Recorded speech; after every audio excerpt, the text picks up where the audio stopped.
Hello, everyone, and thank you for joining us for Virtues of Inquiry Across the Continuum, the Need for Ethics in Research at Every Level. My name is Bryan Pilkington, and I teach ethics and bioethics at Seton Hall University in the School of Health and Medical Sciences, and also in the College of Nursing and the Department of Philosophy. It is my great pleasure to introduce the president of Seton Hall University, Dr. Joseph E. Nyre. Dr. Nyre is well known for his leadership in higher education, and especially in Catholic higher education, so he needs very little introduction. But I would like to share with the audience, before turning over the mic to him, that his research expertise is in clinical psychology, specializing in developmental psychopathology, system innovation, and public policy reform, highlighting the importance really of putting research into practice. And so for yet one more reason, he is the perfect person to open our session today. Dr. Nyre. Thank you, Dr. Pilkington. On behalf of the Board of Regents, the Board of Trustees, our students, our faculty, and the entire university community, it's my honor to help open this session, this plenary session of the 26th Annual Petersheim Academic Exposition. During these 5 days, as you know, we share, we honor, and we unite our community in shining a spotlight on scholarly achievement, addressing some of the most pressing questions of our time. This plenary session, Virtues of Inquiry Across the Continuum, the Need for Ethics in Research at Every Level, is a stellar example. According to our accomplished Petersheim Planning Committee chairs, this event is the first of its kind in Petersheim history. This event brings together both leading experts in research ethics and ethical researchers. Speakers today will address the importance of research at the undergraduate and graduate levels and beyond. And this first of a kind session could not be more timely. Over the last 2 years, we've witnessed firsthand and on full display how our history of ethical lapses in research continue to impact human behavior. And that was illustrated by the suspicions and reactions to the global health crisis. So as the pandemic clouds begin to part, we now turn our university research communities. We turn to them to ignite research and answer the urgent call to address these pressing questions brought further into clarity by the pandemic, and to ensure that we translate these findings into meaningful, sustainable change. So as society emerges from the pandemic, we're called to shift our focus from how COVID has hindered research to how COVID will focus and energize research. It's my contention that the opportunities to do so are significant and abundant for scholars in every discipline. Truly, there is no aspect of existence, of the human existence, that's been left untouched by the virus. The need is crystal clear for examinations across all disciplines, from political science to medicine, economics, diplomacy, psychology, law, education. The list goes on and on. But as we know, it's simply not enough to pose the questions. It's not enough to conduct the research, but rather it's our responsibility to ensure that our research is linked to meaningful changes in society. This is where we evolve. This is where a kernel of change becomes a new paradigm. And we can't do so without ensuring our research ethical compasses are pointing true north. So we must ensure that the urgency of the research is not a justification for an ethical lapse, but rather a professional call to ensure our research is guided by the highest ethical standards. We're most grateful to our keynote speakers today. We welcome Dr. Ana Iltis, Director of the Center for Bioethics, Health and Society, and Professor of Philosophy, Wake Forest University. Near and dear to my professional discipline, we also welcome Dr. Rachel Annunziato, Professor of Psychology, Associate Dean for Strategic Initiatives at Fordham University, and certainly Seton Hall's own, Dr. Kathy Nagle, Associate Professor of Speech Language Pathology, and Dr. Richard Boergers, Associate Professor of Athletic Training. In closing, I'll say just a few more things. As president of a Catholic university, I'd like to take a brief moment to highlight how this plenary session and the research presented this week and throughout the year is emblematic of our Catholic intellectual tradition that dates back well to the 12th century when we founded our universities in a universal quest for knowledge and truth. It's often said that God invents and humans discover. Inspired by our rich Catholic intellectual tradition, In 1856, Bishop Bailey lit a spark for discovery, Seton Hall University, that's burned through generations. And that spark shines brightly today because of our talented, our dedicated, and inspirational faculty who carry forward the torch of discovery, the quest for truth, and the transformation of students throughout their intellectual journey. So again, welcome distinguished scholars, welcome guests and all attendees. Enjoy the session. Thank you for being with us.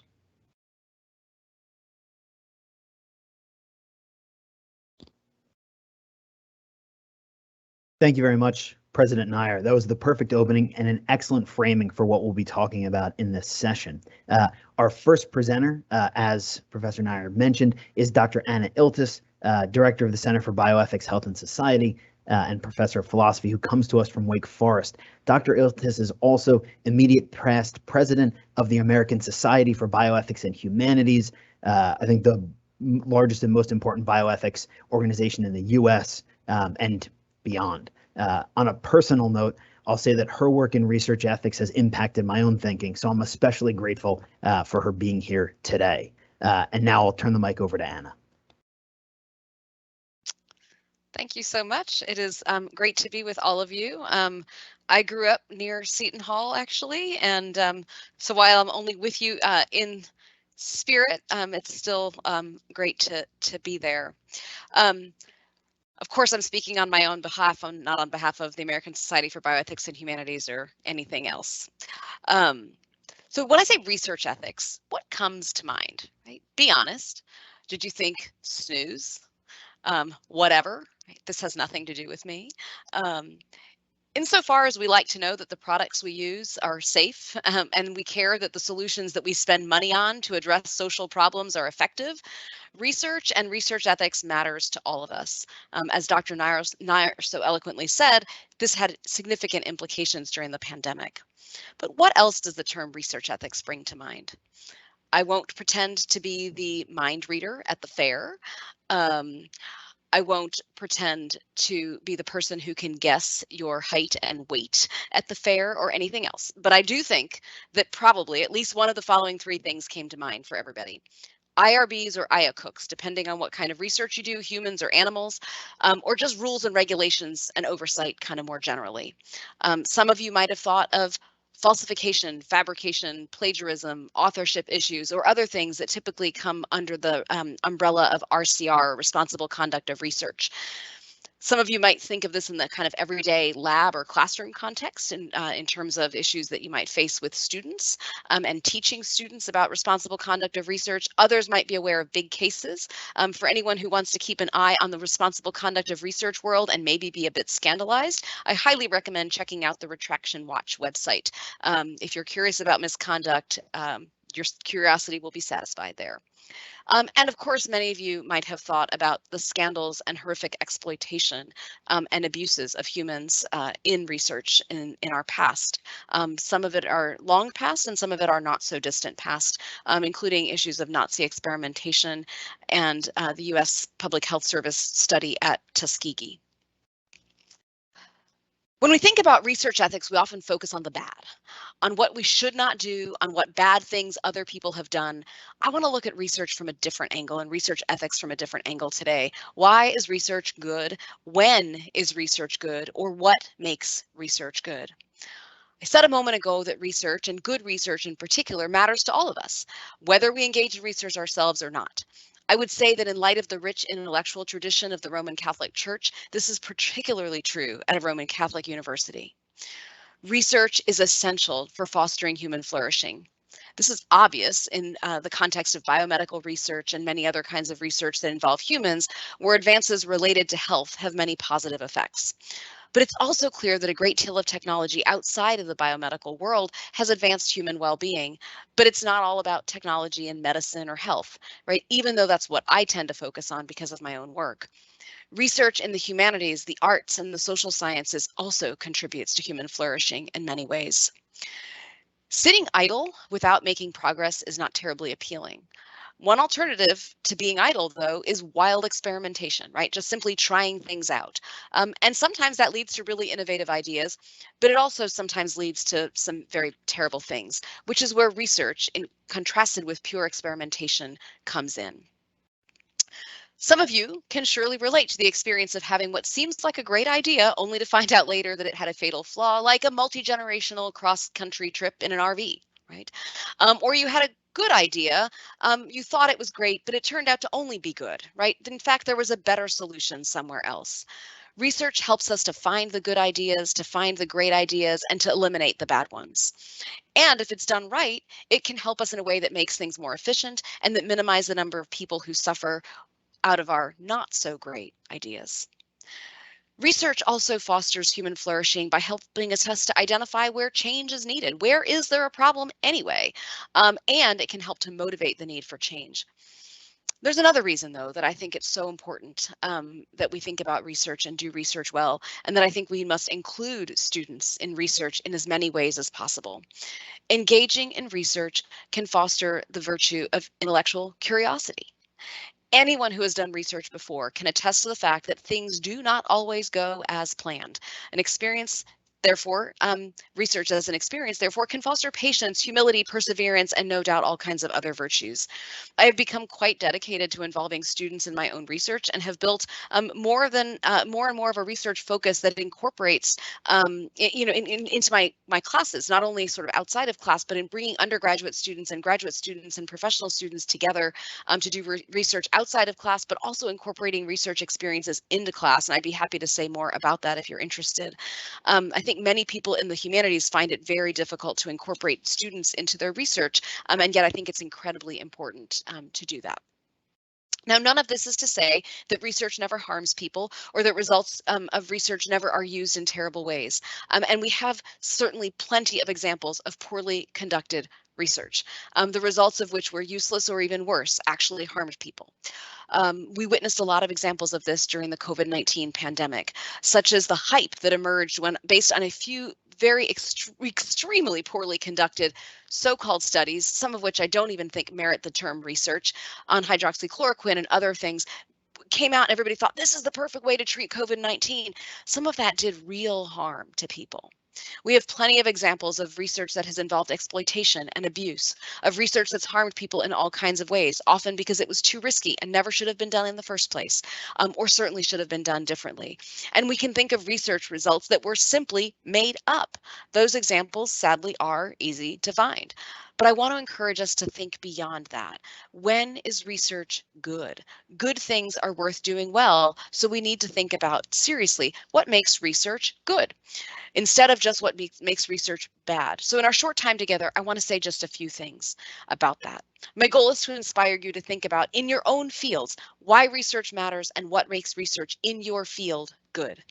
Judging when research is good involves everything from thinking about which questions should we ask, what should we fund as a society or as a private foundation or anything else, how do we conduct our work, how do we analyze our results, how do we share our results, how do we encourage others to use our results. We're all research consumers, and being good consumers of research matters too. I won't have much time to say anything about that today, but I think we have a responsibility as research consumers as well.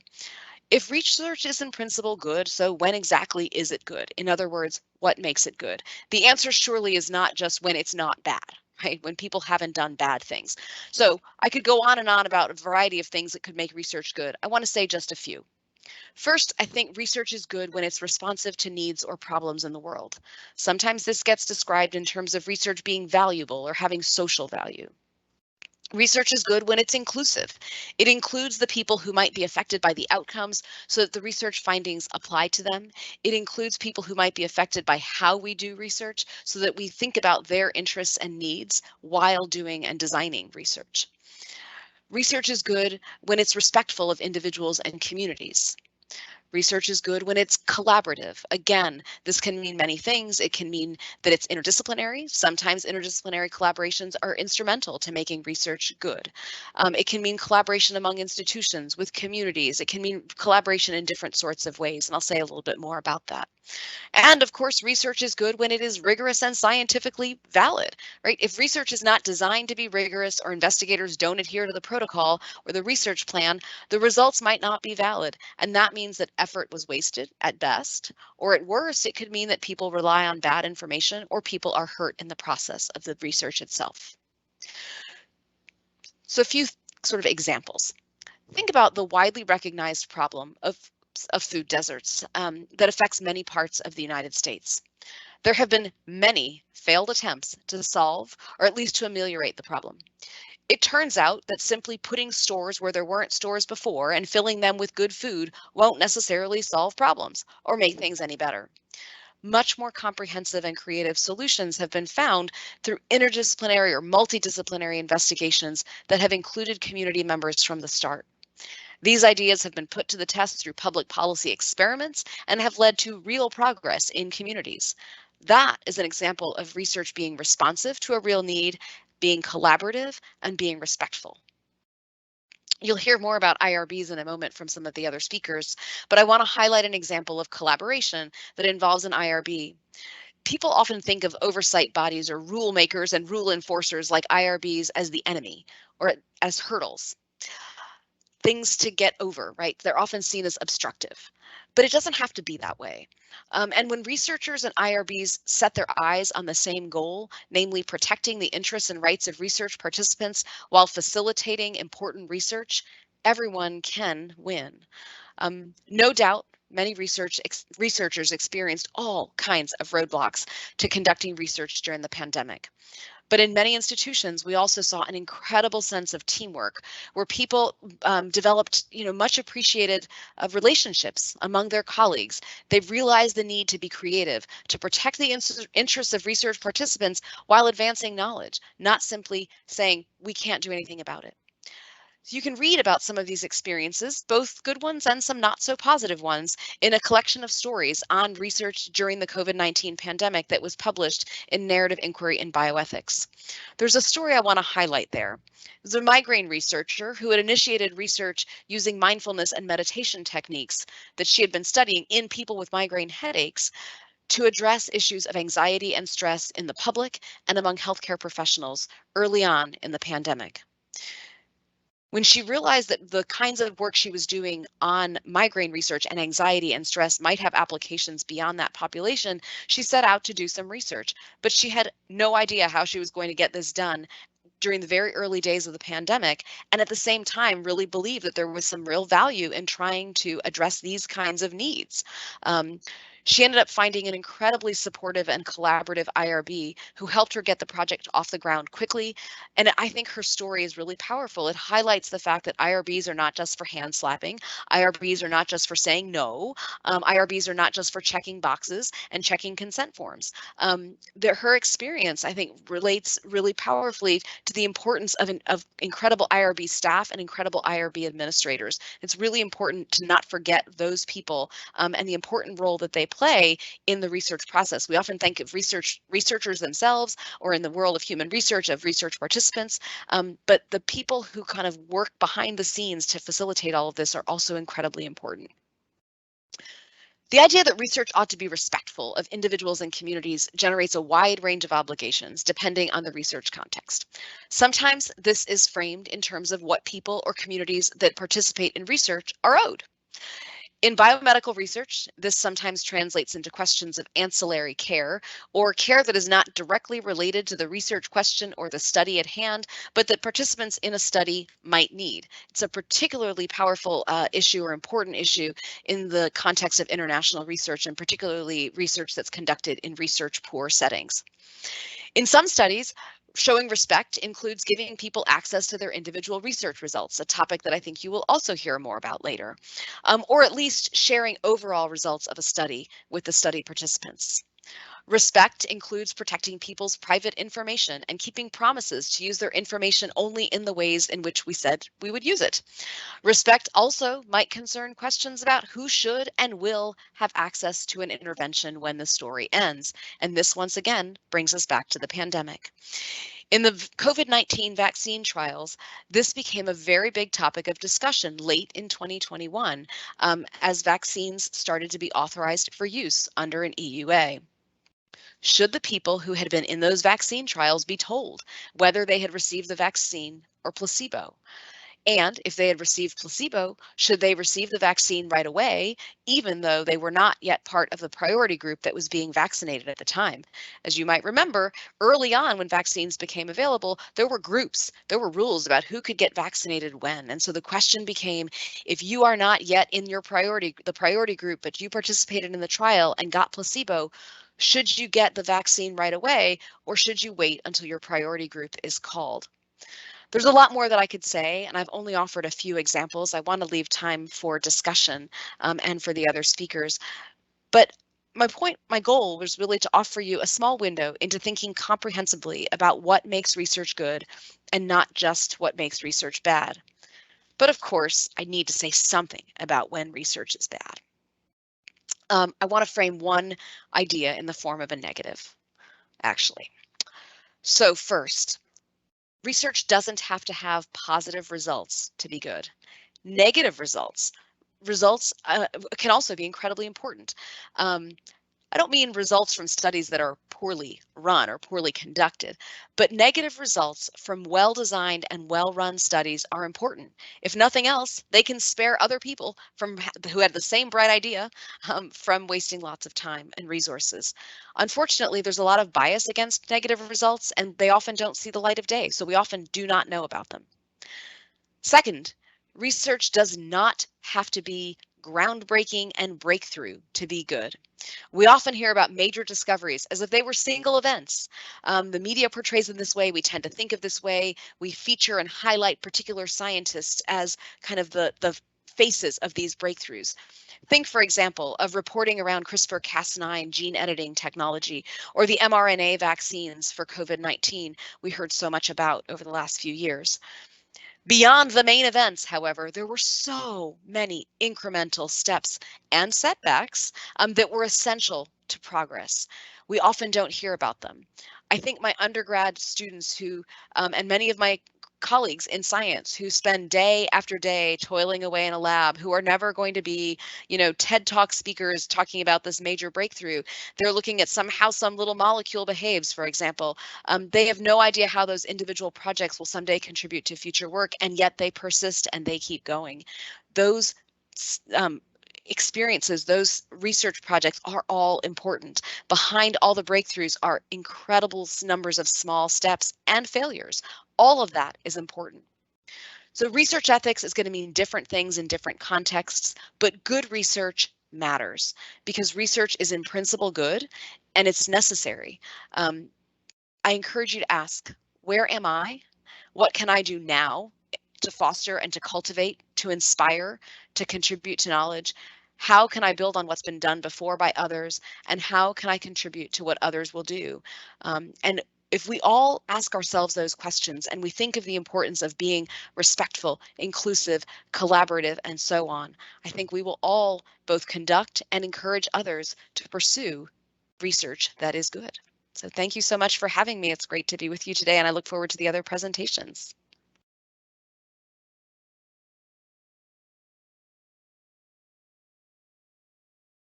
Ana, thank you for a wonderful opening talk. I mean, there are so many, and we'll get to Professor Annunziato quickly, but there's so many questions I want to ask. So I'm going to take the moderator's prerogative in transition, but I'll only ask one. So you teased some of the really interesting work that you've been doing with students informing classes where students do research, and I know some of this really kicked off during the pandemic. So just in a minute or so, could you give us just a little more on what you've been doing there as we are in our big student research week at Seton Hall? Sure. So I ended up forming lots of student research teams to just start working on projects early on in the pandemic. Students were stuck at home doing virtual classes, locked in bedrooms, and I thought this is not healthy, right? People cannot be lying in bed all day, watching Netflix, sleeping, etc. And so I just started thinking of ways to get students motivated, to get students to participate and to do things and to have weekly check-ins and have responsibilities and have tasks to do. And I ended up working on all the different kinds of research questions with students. students. We published a paper on I taught some students how to do scoping reviews and systematic reviews, and started doing work in that area, and have now built an entire class on systematic reviews of ethical reasons and arguments. So teaching mostly pre-med and pre-health students how to do systematic reviews, but looking at it philosophically and doing categorizing and reviewing arguments and reasons. So everything from small teams that have published papers and done conference presentations to entire courses that are built around collaborative research in ethics. So I could say lots more, but anyway, it's ended up leading to lots of student publications, which has been really fantastic to have students publishing in peer-reviewed journals, which nobody thought the crazy philosopher would be the one doing that, but there I am. It's really great fun to work with students. Anna, thank you. A very helpful answer, and it means I don't have to give the shameless plug for more philosophy, right? They're just sort of embedded perfectly in the response. But for all the students online, take more philosophy classes. This is also the perfect segue to get to our second presentation from our second speaker, Dr. Rachel Annunziato. As President Nyre mentioned, Dr. Annunziato is Professor of Psychology at Fordham University. She is also the Associate Dean for Strategic Initiatives at Fordham, and she runs the Fordham Undergraduate Research Week, which Rachel and I say this lovingly, is really just Fordham's version of Petersheim. So it's great to have you. We welcome you, and please let us know what's been going on with Fordham and talk us through the importance of undergraduate research. Thank you. Thank you so much. I'm so happy to be with you today. Here we are. Well, this is an honor. I'm so thrilled to be a part of this exciting panel, and I'm absolutely delighted for the opportunity to speak with you today. My focus will be on how we went about revamping Fordham College at Rose Hill's undergraduate research program with ethical underpinnings as one of the most salient principles in our approach. In 2017, FCRH shifted to faculty leadership of undergraduate research. Previously, the different components of our program, which I will share in just a moment, were led by different administrators. Our new dean, Dr. Maura Mast, envisioned a more holistic approach. At the time, we had started to witness an imbalance between STEM and non-STEM research. The program had decade, but there were some concerns about starting to plateau. I was so lucky to join the Fordham faculty in 2008, and I witnessed this growth and the tremendous benefit to faculty like me who were really eager to mentor undergraduates in their research programs. But I also experienced the shift to a greater STEM emphasis, as well as folks feeling less valued for mentoring undergraduates. And so I was asked to begin serving as an associate dean with undergraduate research as my most pressing strategic initiative.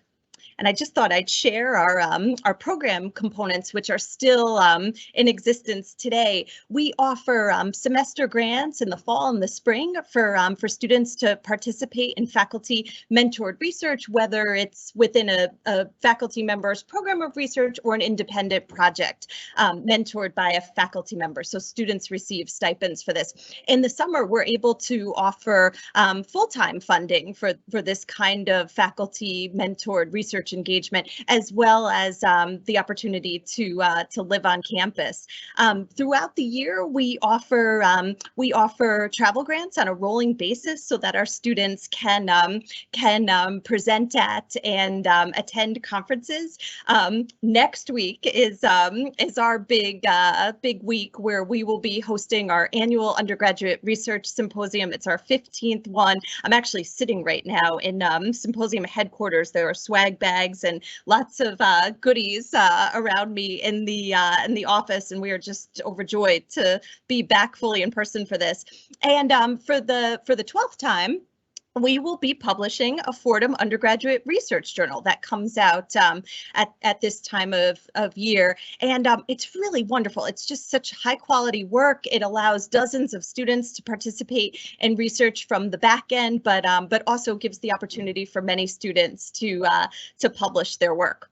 So when I came aboard, I was asked to start off with an environmental scan, and I have to say, this happened quite organically as the program was so well organized. Faculty were incredibly generous and right away came to express their thoughts once they knew leadership had shifted.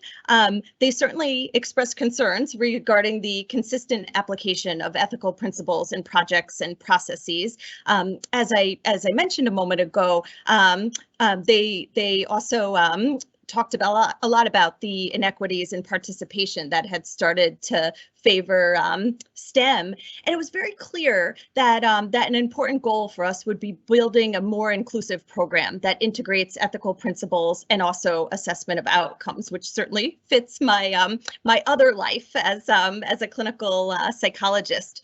And so right away, we were eager to expand our partnerships. We established an interdisciplinary faculty advisory board. We connected with faculty champions, mainly from the humanities, as well as the Center for Ethics Education. And that's where I had the absolute joy of meeting Dr. Pilkington, my fellow Mets fan and wonderful, wonderful partner during this process. We also connected with student champions from the humanities who were absolutely instrumental in spreading the word about how students can get involved from their disciplines. And this didn't happen right away, but we are thrilled to have now created STEM and non-STEM faculty director of undergraduate research roles in the dean's office. And the three of us are really enjoying creating together, especially as we get ready for next week. We also were excited to expand our programmatic offerings. One of the first things we did is create a Foundations in Research Engagement seminar. FIRE was meant to quickly help scale up student access to research experience and mentorship. And it was also a very feasible way to infuse ethics curriculum as well as discussions of the history of racism in research. And we have been offering this seminar now every spring semester since 2017. We enroll between 25 and 35 students each time. We offer now regular information sessions about our programming and how to get involved, and they're run by mentors and students who participate in the program. We offer more targeted workshops and outreach now in the beginning, especially geared more towards non-STEM students who didn't feel like they were as much a part of the party at first, but that has certainly changed. And with our dedicated team of especially students, undergraduate and graduate students, we have enhanced our web presence and communication plan. And so I thought I would share some of our decision points and challenges.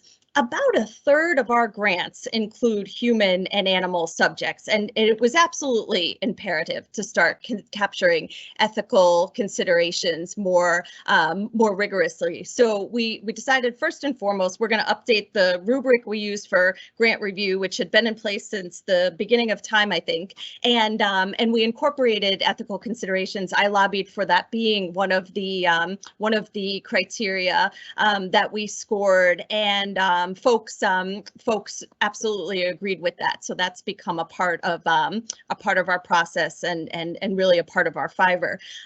Also, from an ethical standpoint, students and faculty had mentioned to us that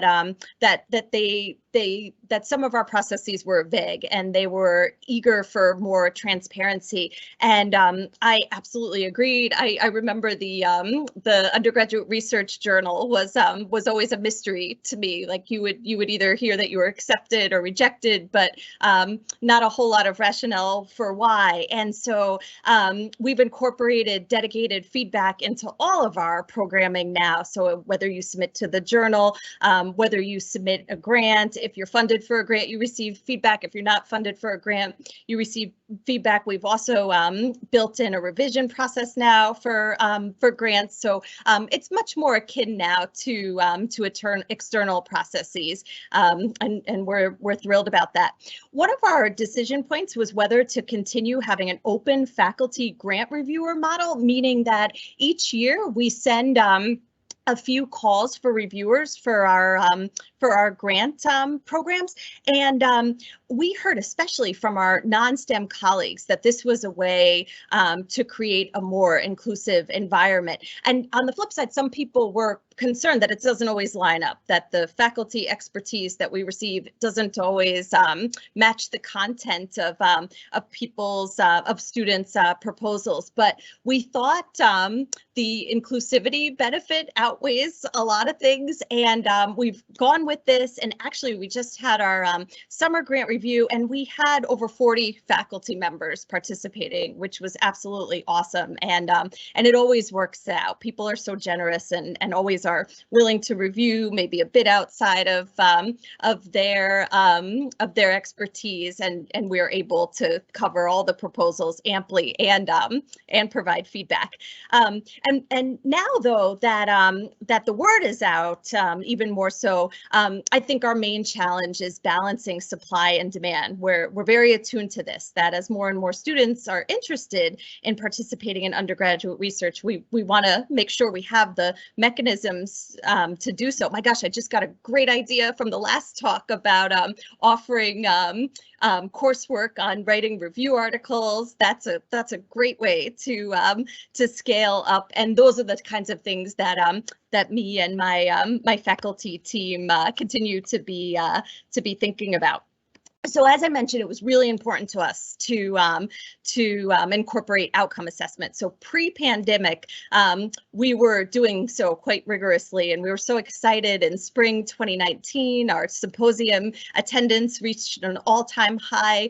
By the summer of 2019, we achieved our goal of an even distribution of STEM and non-STEM grant applicants and recipients. We reached an all-time peak in 2019, awarding 30 travel grants, and we even had several students accepted to present internationally, which was new for us. We actually had 2 students who were accepted to attend the annual University Congress in Rome, and they presented on right to die arguments in the United States.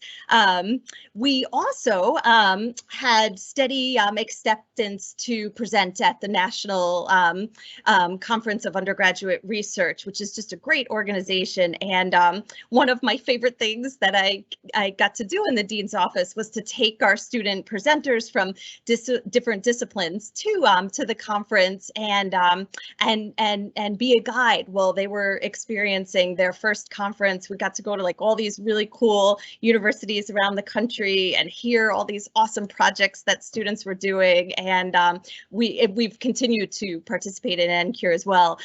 It's been virtual for the last couple of years.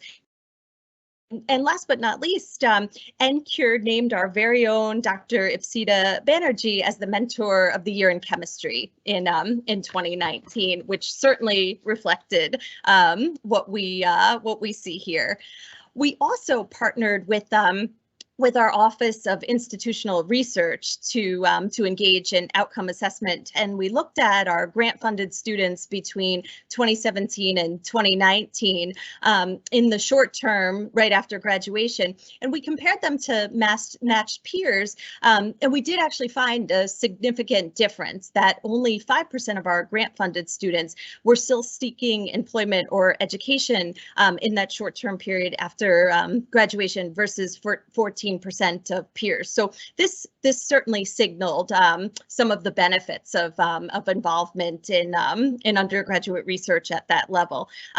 We've accrued a great deal of anecdotal evidence for the benefits of undergraduate research in buffering attrition. I'm sitting here thinking about a young woman who's going to graduate in a couple of weeks, and one of my roles in the dean's office is to oversee some aspects of retention, including meeting with students who are thinking about leaving, and see if there's anything that we missed, if there's anything that we might be able to connect them to. And I'll never forget, this young woman came in, and she was pretty set on leaving, and we were talking about like some of the things that she might have missed out on here. And she mentioned like undergraduate research. She had heard that there were opportunities there, but she wasn't really sure how to get involved. And then she mentioned chemistry was her interest area, and I was like, oh, this is perfect. They have so many thriving labs that really become like family for students. And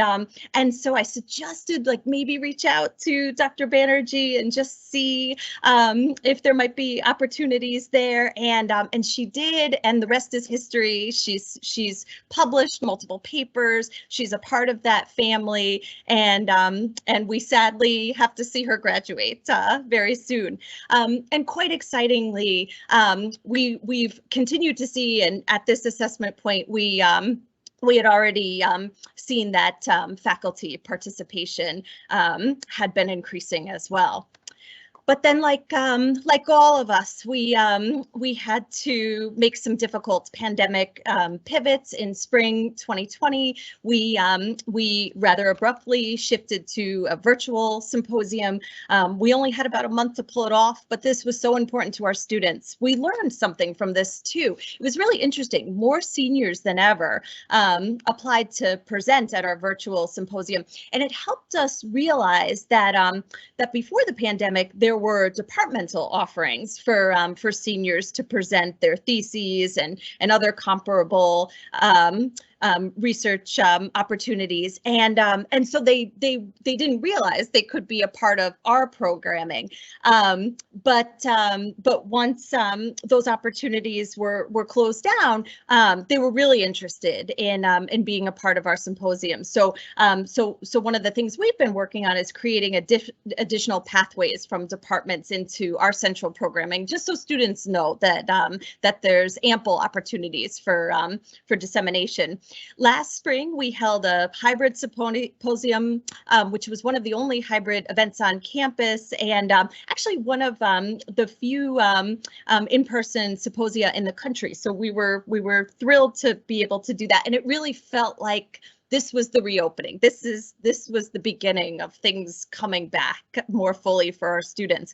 Several labs shifted to computational projects, which was so exciting. I got to attend some of the Zoom trainings for these, and our students kept very busy during the early months of the pandemic with shifts like this. And our students and mentors took on COVID, and actually when President Nyre gave his poignant remarks, I was thinking, gosh, like this reminds me so much of what we hoped for here as well. And I just thought I would share two projects with you. My lab is often asked to tackle complex ethical issues in the world of pediatric transplant, and we were so excited to take on mobile health for monitoring post-transplant in the COVID era, with an eye for expanded applications across pediatric settings. But one of the main implications of this review is that we really don't know if telehealth works better than other approaches, and whether it's ethical to stick with it. And so for sure, more data is needed to evaluate the different weights of accessibility, convenience, along with effectiveness. And our student research team was able to publish this in Pediatric Transplantation. And then I absolutely love getting to mention this project. In fall 2020, our campus reopened, and students could choose if they would like to attend in person or virtually. But the majority of our courses and extracurricular offerings were delivered virtually. And so in the first couple of weeks for students on campus, there was a lot of nerves. Would we make it? Would we be able to stay open? And students and staff and faculty alike were really struck by how well students were adhering to COVID precautions. And so a few students came to me and they were really, and we talked about it a lot, and we wondered if maybe the values shared by students at a Catholic institution might be in play. And so we explored the literature and examined the usual correlates of good health behavior, such as self-efficacy and social support, but we also included more novel interpersonal ones like empathy and collectivism. We constructed a brief battery and And the IRB was wonderful and approved us very quickly. And we surveyed students up until the planned Thanksgiving break closure. And when we ran the analyses together, it was indeed empathy and collectivism that, and as well as conscientiousness, that that were the strongest correlates of high adherence. So these findings fit exactly what we'd hope for at a Jesuit institute. And so during this time, although we did lose some hard money, there were many more unexpected twists. Our donations increased, and actually in the past year, we've received more donations than we ever have before. And I think a lot of this had to do with what our donors were seeing.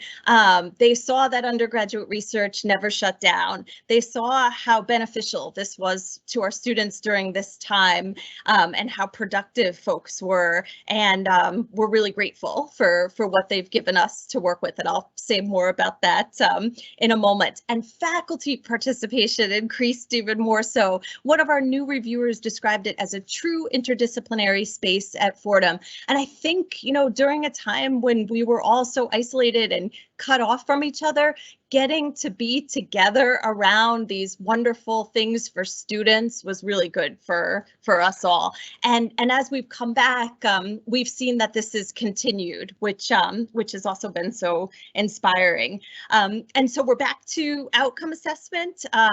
Our grants are fully operational, and the applicant pool has now increased to exceeding levels before COVID.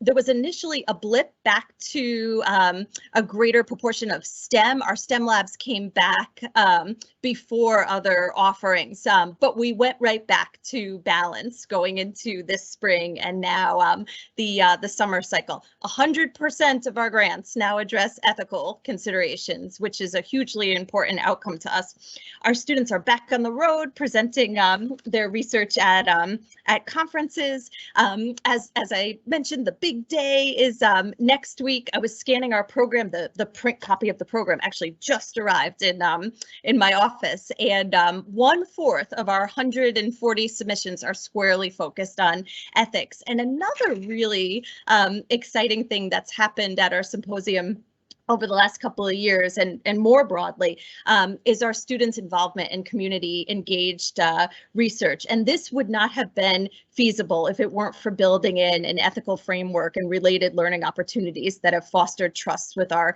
community partners. And we'll have multiple panels displaying our students' involvement in community engaged research next week. We are assessing fire on an ongoing basis. Our foundational seminar, over 50% of participants continue to go on to additional research experiences. So it indeed appears to be foundational, which is what we hope for. And 100% of participants each year do present at the symposium and beyond. They are so excited. They were preparing in my office yesterday, and they are ready to go. And last but not least, because of our increase in ownership, it's a dream come true for us, and we're able this summer to offer a program that's akin to an REU. This will consist of weekly engagements with mentors and peers. We will hold topical seminars with ethics featured front and center. Dr. Pilkington and I used to talk about this years ago, and I'm so glad that it's come to fruition. And we'll be able to offer a more competitive stipend, supply funds, and also provide housing so our students can be together on campus. And so we're always thinking about future directions. We think that that the stage is set for an REU, and my goodness, would we love to partner with, say, another urban institution across the river with similar auspices. So that's something that we're very actively exploring. We continue to try and identify more opportunities to infuse coursework with research ethics, and as well as group projects. I'm so delighted for the ideas on this already today. And I think that this piece has become imperative as young adults face an increasingly uncertain world, and helping facilitate group engagement as we've come out of isolation has been so very helpful to our students. And in fact, we have more group projects than ever presenting at next week's event. And overall, we're getting close to creating an integrated undergraduate research culture. And I just thought I would close by sharing a couple of quick pictures. This is our Dubrovsky Drosophila lab. They call themselves the Lords and Ladies of the Flies. They came back first at the end of summer 2020, and Dr. D included more students than ever, knowing how important it was for students to have things to come back to. And they have been such important partners in making sure that our procedures squarely encompass animal research considerations. And last but not least, this is Christina Stevenovic. She is a first-generation student whose parents are from Serbia, and they are overjoyed that she has become the face of our Students for Others study, which she just presented at the Eastern Psychological Association meeting in Manhattan. And so thank you so much for your time, and I'm absolutely delighted to talk more.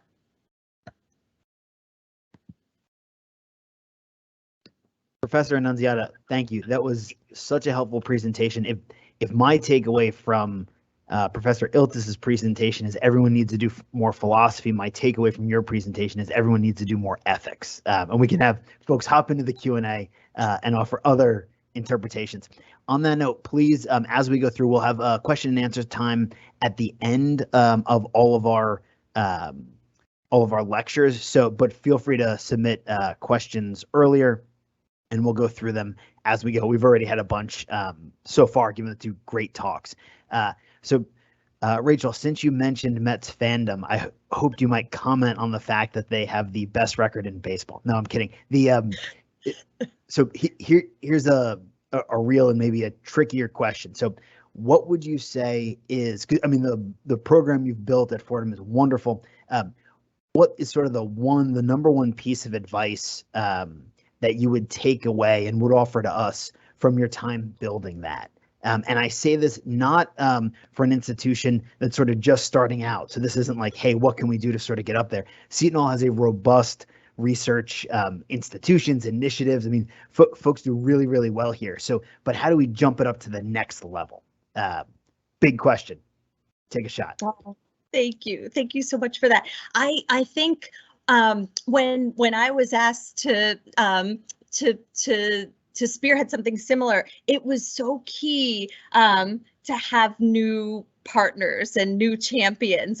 You were one of them, and that was fantastic. And yeah, I was more skewed towards the social sciences, and STEM had a huge presence, and I really needed to learn more from the humanities perspective. And I think all of us coming together and leading these things together has been incredibly important to us, and always listening to the voices of our students every step of the way. We have a student on our advisory committee each year, and I work with a team of students as well to help guide our programming. Excellent. That's so helpful, and also allows a shameless plug for everyone here. We have a wonderful student session starting at 3:30 today with some of our excellent students interested in bioethics, some of whom, like the Fordham students you mentioned, Rachel, are presenting internationally in bioethics. So if you're enjoying this session, pop over to the student session. It'll be great. And that also allows me a segue into our next speaker, who is well loved by her students, Dr. Kathy Nagle from the Speech Language Pathology Department in the School of Health and Medical Sciences at Seton Hall. She's an expert in all sorts of things voice, and recently the winner of a grant to study the ethics of voice, of accent modification and voice considerations. So, but here we have Dr. Nagle to speak with us about some on-the-ground work she's doing as part of the pre-IRB, and not the hand-slapping regulations that come through, but the sort of good work she does to make sure all folks in SHIMS and Seton Hall really put forward good research. So, Kathy, welcome. Thank you. I'm going to attempt to share my slides right now. This is very exciting moment for me. Okay, Bryan, could you give me a thumbs up if you see my slide? Yes, excellent. Okay, and you can hear me, obviously, because you raised your thumb. Okay, I want to thank Dr. Pilkington for inviting me to talk to you, and Drs. Iltis and Annunziato for the positive spin on IRBs in general. We do appreciate that. I'm an associate professor in the Department of Speech Language Pathology at SHIMS, and I teach healthcare ethics to grad students in speech language pathology. I'm going to talk a little bit about the role of ethics in pre-IRB review. The task of Seton Hall's pre-IRB review committees is to identify issues and gaps in an application that might affect its chance of approval by the IRB. We do identify typos and lack of clarity in the writing, for example, but the focus of our feedback is on scientific questions, specifically the value of research and the validity of its design. The central ethical concern for us is avoiding unnecessary exposure to risk or exploitation of participants, but we do think about the responsible use of limited resources as well. So I can frame this in terms of Emmanuel and colleagues' list of requirements for ethical implementation of research. I've highlighted 3 areas of most interest to the pre-IRB review committee. Social value, which refers to the importance of the study in the context of related literature. Is the work justified by the existing body of evidence? Has it already been done? And if not, is it a good question? Is there a good reason? We trust PIs about the literature in their own disciplines, but if we find reasons to question the utility of a study, we'll point them out. Scientific validity requires that the research is designed to produce reliable information, that it uses feasible and appropriate methods, that it has clear and testable hypotheses, or at least clear research questions in the case of qualitative research. That it have sufficient power to answer those questions, and that it have a plausible data analysis plan. Scientific validity is critical. It's the foundation of research. Also, a favorable risk to benefit ratio is meant to reduce potential exploitation of participants, but also addresses the cardinal ethical principles of beneficence and non-maleficence. Risks to participants must be identified and minimized. Potential benefits should be specified and, if possible, enhanced. The proper balance may not be obvious in clinical research, but we want to at least see it addressed. I want to add that we, as a pre-IRB committee, have never prevented an application from moving forward to the IRB for any of these reasons, but we have raised questions about them in our feedback to PIs. This figure from Binnick and Hay shows the main points that we address when considering an application. In our feedback, we've had to ask PIs, for example, to explain how their research design addresses their research question. Yes, and whether their methods are feasible. An issue that's come up more than once is the feasibility of sample size. We sometimes see studies that appear underpowered. That is, the statistical analysis suggested for the study is not valid based on the amount of data that needs to be collected. Relatedly, we see estimates of participation that seem unrealistic based on our own experience or on the literature. If PIs aren't realistic about recruitment targets, or relatedly, how many participants they actually need to do a valid statistical analysis, they may have to discontinue the research. Studies that fail to accrue enough participants are ethically problematic because they're less likely to produce informative results. A discontinued trial is much less likely to be published than a completed trial, which means that we've wasted time and resources, but also that we've exposed participants to unnecessary risks. The bottom line here is that PIs have to be realistic about their recruitment targets, and they need to provide an evidence-based rationale for them. As a side note, this also includes not over-recruiting as well. I think there's a lot more to say about the role of ethics in our pre-IRB reviews, but I've given you something to think about. And in the interest of time, of which I have no clue at this moment. I'm going to just give you these references and stop here. Thank you. Professor Nagle, a helpful presentation as always. And you know, who knows what time is, right? We could do a whole session on the philosophy of time, though I would bore most of the folks in the room. So it really was an excellent presentation, and I think sort of helped for all the members of our audience, especially our students, understand the importance of a research oversight culture, which really seeks to get the best research and support those folks doing research, as opposed to the sort of hand-slapping thing that was sort of helpfully pulled away from by our previous speakers. So thank you, that was excellent. And what I'm going to do now, again, in the interest of time, is shift directly to Professor Boergers, and then we'll have some question and answer. And so folks, please send questions in as we go through. So Professor Boergers, thank you for joining us. R.J. Boergers is Associate Professor in the Athletic Training Department of the School of Health and Medical Sciences at Seton Hall University. He has a number of super interesting research areas, including throwing shoulders, pre-hospital management of emergent injuries, and also my favorite one to ask him about, triathlon performance. I will mention that he was the Researcher of the Year. He won the Researcher of the Year award for SHIMS in 2016. So RJ, thanks so much for being with us. It's always great to have you, and I'm just very happy that we've sort of framed this session in a way that we've gotten big deal research ethics questions, overviews, sort of how an institution builds this, the importance of good oversight in the culture, and now we're going to jump to some real research. So please share with us the ethical considerations you've been focusing on in your own work. Okay, thanks for having me as part of the panel, Brian. I really appreciate it. Everyone can see my slides? Thumbs up if you, okay, great. So when Brian approached me, he asked me if I could just speak a little bit about what I end up trying to do in order to provide a benefit to the research participants. I run a number of studies. All of my studies deal with human subjects. As Dr. Pilkington mentioned, I do have some research lines involved with studying injury pathomechanics in overhead athletes, and also efficacy of different rehabilitative exercises. So I am the director of the Gait and Motion Analysis Lab, and that's where a good majority of my work actually occurs.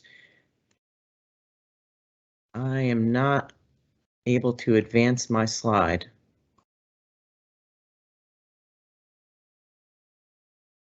Oh, there we go. Okay, so as Dr. Iltis first started out, she said, when you start thinking about ethical considerations in research, fine, the IRB. And then we've just heard from Dr. Nagle about her pre-IRB and what their expectations are. So one of the things, anytime we're putting together a formal IRB proposal, is we need to address certain parts to the informed consent. And one big part that comes to mind on the informed consent is the potential benefits. And we as a researcher have to explain what potential benefits we can provide to the participant by virtue of them participating in our study. And then also, how is this study going to be beneficial to others? I think that's the easy part for so many of us as researchers. We're able to talk about how this is going to fill in the gaps in the literature, or how our research might provide direction to the building of new clinical guidelines. I think sometimes where we end up struggling is, how can we actually provide a direct benefit to the participant? And that's something that I really like to be cognizant about. I find that it's my duty to somehow repay these individuals for their time. And one thing to discuss is, if you're providing formal payment to that individual, that doesn't cover this question. That's a completely separate part. So when we're talking about potential benefits, it's, what are we actually, how is the participant going to benefit from participating here? So as I mentioned, the benefits to others, it's super easy for us as the researchers to justify. We speak in broad terms about how this study will add to the literature or help others understand something. But when it comes down to, the participant themselves, sometimes it takes a little bit of thinking on our end to go ahead and actually design something that may actually take a little bit of time and effort to be able to provide something that's tangible for this individual. So, I find that it's really important that we shouldn't always just do what's the easiest thing to do, which would just be simply write what the benefit to others happens to be. But I think we need to do the right thing, and we need to do right by the participant who's doing us a favor by participating in our study, which should hopefully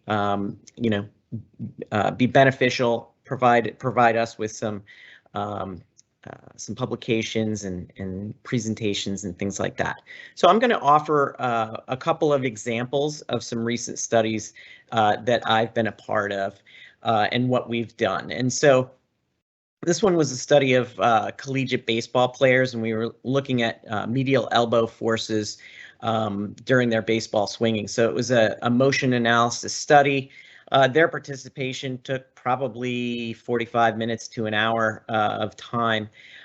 So, they're giving me an awful lot of time. I figured I needed to give them something in return for me getting their data. So what I did was I created a template, and this isn't even the information that I was actually looking for in the research study, but I created a template that I could provide them with some of the information that gets generated through the motion analysis that I could provide to them and their coaches.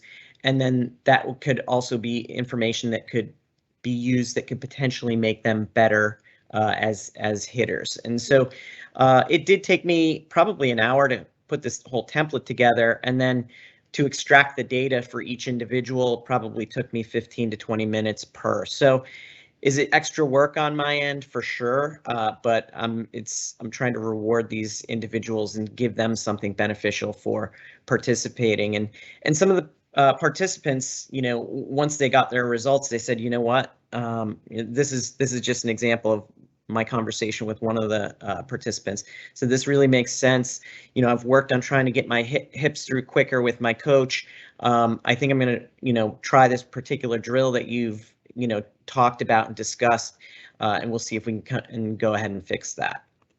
And this is another example from a different study where we can, it was a comparison of EMG activity during exercises that targeted the scapulothoracic muscles.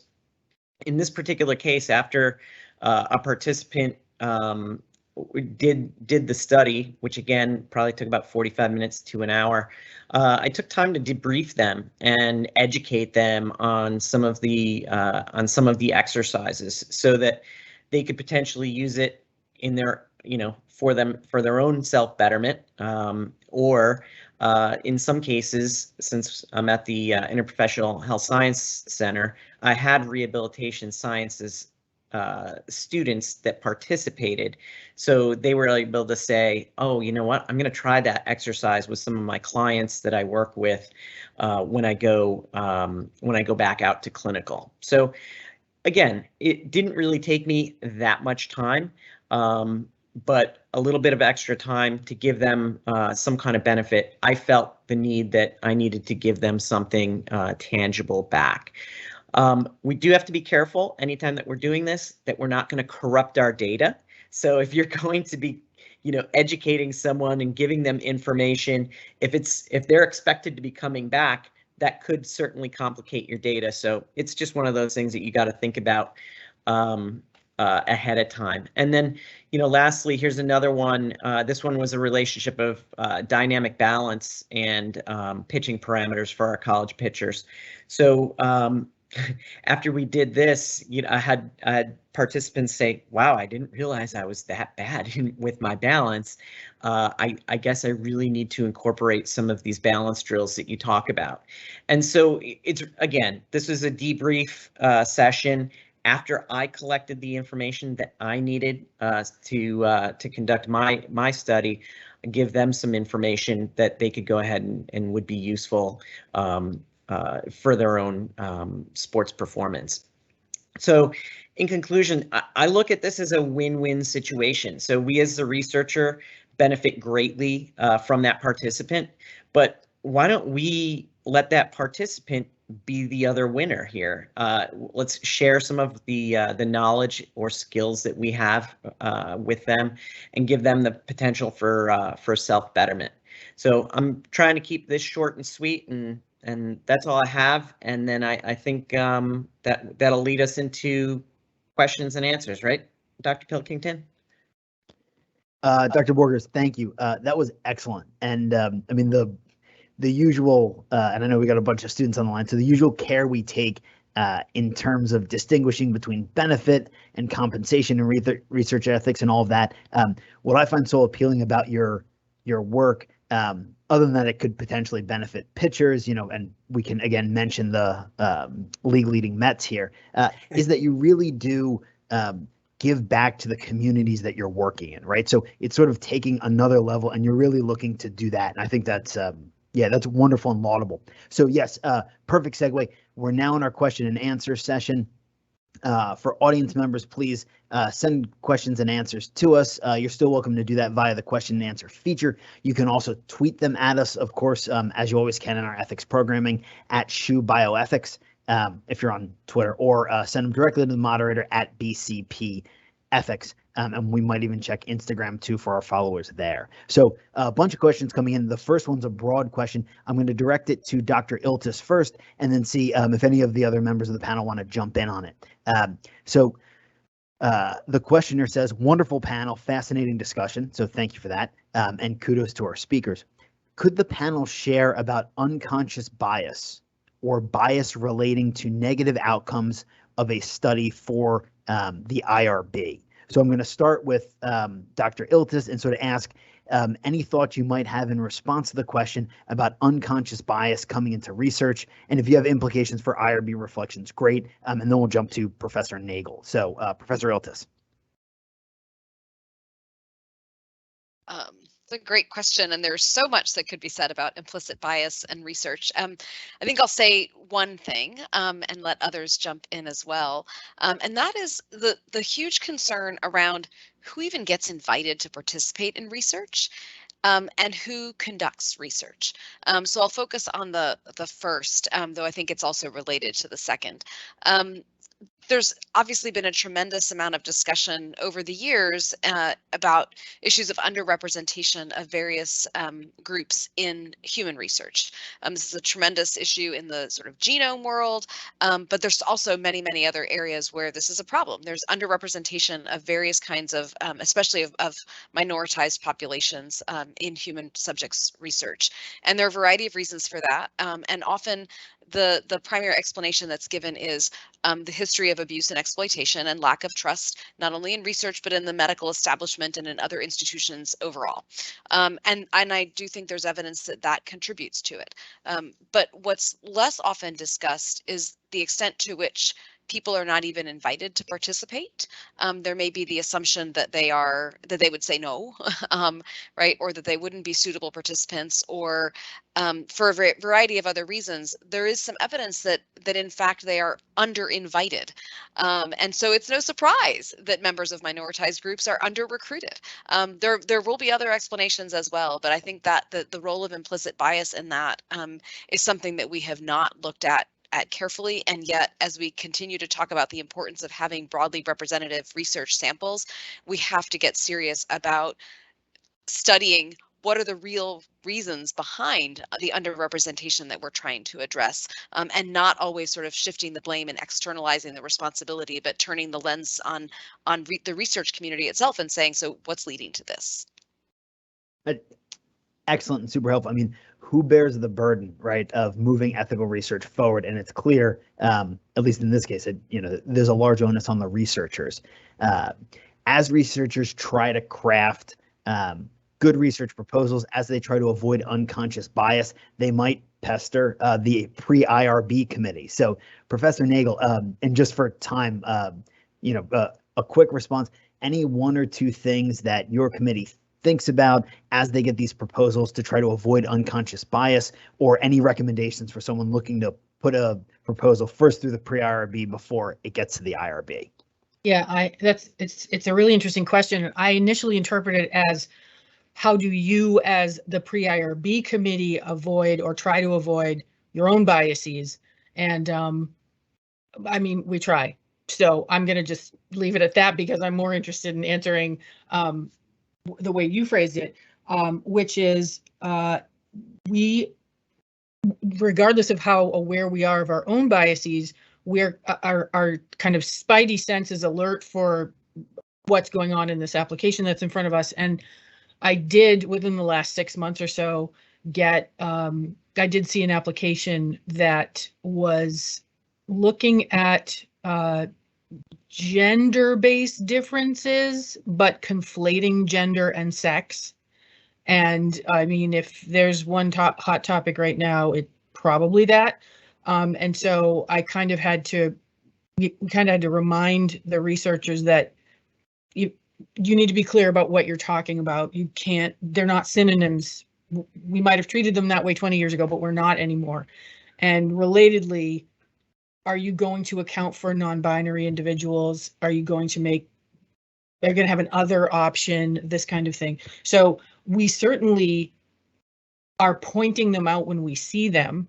I think it's fair to say we're looking for them, but I think it's a really good question just for my own self to think about of, how am I approaching this? I'm approaching this as having as open a mind as possible, while also trying to say, you really need to, you need to fit into our model of doing research. This needs to be valid. And I had another thought, but I forgot it, so I'll stop. No, thank you. I mean, super helpful. Just the reminder, especially, well, to all of us who are writing, but especially the students who write in areas of research ethics. I mean, clarity is so key. So very, very helpful. Before I jump to the next question that's coming in, Professor Annunziato or Professor Boergers, anything specifically from your areas on unconscious bias that you'd want to jump in on, or should I get us on to the next question? I would say go on to the next question, because I deal with cohorts usually, and so I have whatever their makeup happens to be is what I work with. Excellent. All right, Rachel, did you have a comment on unconscious bias, or I'll turn things to the next question? Oh no, I was just gonna say I couldn't agree more with the importance of trying to recruit a more inclusive, representative sample. That's it's not easy in my world of pediatric psychology, but if you're going to try to translate your findings and generalize your results, you really need to focus on that piece of it. And I've had some really hard examples of when that hasn't been the case. But that's all I was going to add. Excellent. Thank you. Very helpful. So we've got a couple more questions coming in, and sort of in two different areas. One set of questions, and I'm sort of morphing some of the questions together, is asking about research participants and well, maybe this connects back up to clarity, but in confusions. So I'm not sure if the usual concerns about therapeutic misconception are in the background, but where folks come to research thinking that, come to join a research study and think that they're directly benefiting from this in some sort of double-blind study. And Professor Iltis, you had mentioned one of these kinds of studies, I think, earlier in your talk. So we'll jump to you first and then run through. That's the first set of questions. The other set of questions is asking about not compensation and benefits within studies, but about for-profit IRBs as ethical regulators. So we have two clusters of questions. I'm going to start with the first one, but just so you can think about the second one. Ana, any help in guiding researchers and especially student researchers who are looking to do more research in the future? How do you sort of clearly and helpfully educate potential research subjects, especially given that they might think they're getting a benefit that really isn't coming? Yeah, I mean, I think the first thing is to get clear ourselves. And there's so much interesting research that's been done on researchers and their views about what benefits or potential benefits and risks studies offer. So I think that's the first piece of it, is that it's impossible to communicate and educate on what you yourself are unclear about. And I think it's actually becoming ever more confusing, at least in the clinical research world. Certainly so much clinical care is delivered in the research context, particularly in certain areas. Dr. Annunziato mentioned earlier, pediatric transplant. In the world of pediatric oncology, so much healthcare is delivered through the research context that it actually is very difficult to separate those out, even on the researcher side. And so this issue of what's often referred to as therapeutic misconception, which is a term that's used differently by different people. There's a great piece out there that separates out, parses out how it gets defined by different people, but essentially something to do with either the conflation of clinical care and research or the expectation of direct benefit from research. I will say institutions certainly contribute to this. If you look at the kind of advertising that's put out by many academic medical centers, certainly by many cancer centers, they will often say things like, come and get access to the most innovative treatments through our research studies, right? It's pretty hard to say it's patients being confused. They are not confused. They know exactly what they're being told. They are understanding what they are being told. So I think we need to be more clear about that as researchers and as institutions, to be responsible for what we say and what we don't say. And there's a lot of different reasons behind why those messages are very mixed and difficult. So that's the first thing. The second thing is, things should be evidence-based. There has been work done looking at what actually helps people understand information better. There are all kinds of research studies on the process of informed consent, on how do you improve understanding, and we should use that information and allow that to guide practices. IRBs should use that, researchers should use that, and to be open to continuing research. The best way to do research on how to improve these things is in the context of real studies, not hypothetical studies. So when researchers who are doing real studies are willing to partner with other people who are going to do research on the informed consent process, that's incredible. That's where you're going to get the best data, right? But there's all kinds of reasons why people don't necessarily want to collaborate, or collaboration gets difficult. So that's back to my collaboration point, right? The best information comes when we work together. And so I think as researchers getting clear, as institutions getting clear, using evidence-based methods, being willing to continue to do research to improve those methods, to be really fair with people about the information and not sort of try to obscure it out of fear that they won't participate. And I really only see this getting ever more difficult as we move more and more into the world of what's sometimes called learning healthcare systems, where there's kind of research that's integrated into regular daily practice. Sorry, we're going on so long, but it's a big topic. Super helpful, and sort of, I think, points us back to the aim of this session, right? Virtues of inquiry, and suggests that virtue like humility may really be important for researchers, to subject yourself to research just as you're subjecting others to research. Since you mentioned Professor Annunziato, I want to jump to Rachel. Rachel, we're as always slow on time because there's so many interesting things you guys can talk about, but a line or two about special challenges and any way you've overcome them with children, given that or children as they move into adolescence, because I know that's your one of your many research focuses. Yeah, absolutely. I think one of the main challenges are who you include in informed consent as adolescents are transitioning into young adulthood. Actually, my team right now is running a telehealth intervention. This actually started before COVID to increase medication adherence amongst transplant recipients who have displayed non-adherent behavior. And actually, the framework for this was that telehealth would increase accessibility. Transplant recipients often have to travel from far away to receive their care, and it's just not always easy to connect with a psychologist or another provider for help with health behaviors. And so this is something that comes up very often. Like, what if the parent wants to talk to the interventionist, but that's not quite what the 18-year-old is envisioning. And so, yeah, we navigate this a great deal. I think it helps a lot to have these conversations with families from the get-go and along the way as situations change. But it's certainly something I just found myself like nodding when Dr. Iltis was speaking a moment ago. I couldn't agree more that there are like empirically based excellent ways to deliver informed consent that facilitate these processes proactively, rather than along the way stumbling upon an issue that now you have to figure out how to address. And I think that's worked really well in terms of the kinds of things that you see when you're working with older adolescents and young adults. Excellent, thanks, Richard. Super helpful, especially in a population of children where assent, consent, and a variety of understandings are a little more challenging. Given our short time, I just want to very quickly get responses from the panel on this question about for-profit IRBs. And I'll say this knowing that with the short time, you don't have the opportunity to weigh all of the arguments in favor or against, but if you have any particular responses, either good for this reason, bad for that reason, that would be super helpful. So I'm going to jump back to Professor Iltis again, and then we'll round out the rest of the panel. Ana, any great benefits, any significant concerns? This was a question that was of special interest to Phil 1130, the intro bioethics class.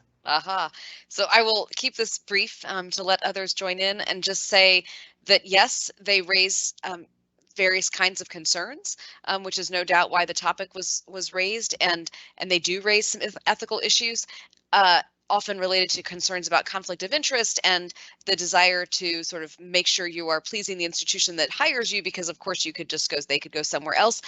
But every time I talk about this, I always think it's really important to remember institutional review boards that are housed within our own institutions also are replete with conflicts of interest and conflicts of commitment. And that's something we don't talk enough about. So I think talking about sort of for-profit or external IRBs is also a great opportunity to turn the lens back on ourselves. The self-reflective theme here is excellent, though. It's going to keep me up all night wondering what I've done well and not throughout the day. Wonderful. Let me jump to Professor Nagle. In light of the pre-IRB, your role on the pre-IRB committee, any thoughts on this? First of all, I apologize. I didn't know my mic was on all this time, so if I was doing stuff, I apologize. I actually have I have a million thoughts and kind of no thoughts because I really have no experience. So I'm just going to stop talking and say it'll be interesting to find out. And a perfect example of the virtue of humility, right? The number of times we could all say, hey, this isn't something I know, and turn to someone who can. I mean, that's, I think, another sort of key part in good inquiry. Professor Boergers, as someone who's actively researching in the areas that you are, any particular thoughts as a researcher on for-profit IRBs, concerns, benefits? I agree with the others on the panel. I believe that there's potential conflicts of interest, whether it's an external or an internal IRB. Either way, I would say at least there's something. At least there are some controls there by having by using the services of an external IRB. So I don't know. It is a conundrum, as they say. Excellent. Thanks, RJ. And we are running out of time. So Rachel, in 30 seconds, any closing thoughts on this? I'm a community member on an industry IRB, and I get to be the Grinch, and I keep thinking every year they're going to fire me because I challenge a lot of things, but they don't. I think they really do embrace the community member perspective, and it's been a wonderful experience for me to think about from my research and take back lots of stories anonymously to my students. Rachel, excellent. Thank you. So I want to thank all of our speakers so much for being here with us during our Petersheim Research Week. This session has been Virtues of Inquiry Across the Continuum, the Need for Research Ethics at Every Level. And really, it's been wonderful to have all of you. A special thanks to President Nyre, who's been with us the whole time and framed the session so well. And also, I'd like to thank Suli Chang and Jose Lopez, the wonderful leaders and chairs of the Petersheim Committee who really fostered this kind of important research ethics exchange. Thanks to Cosimo Antonucci, without whom there would be no session like this, and Allison Piazza for creating our advertisements. And a special thanks to Mike Supios and Mike Pisciotto, sorry, Mike, if I mispronounce that, who've just made the tech run really, really well. So it's been a pleasure to be with all of our speakers. Thank you all so much. To the audience, thank you for attending. If you have any follow-up questions, you can always send them to me by email, brian.pilkington@shu.edu, or check us out on social media, and we will get you answers as we do in our other ethics series. So thank you, everyone, for being here, and please enjoy the rest of Petersheim, the Petersheim Academic Expedition, and this entire wonderful research week.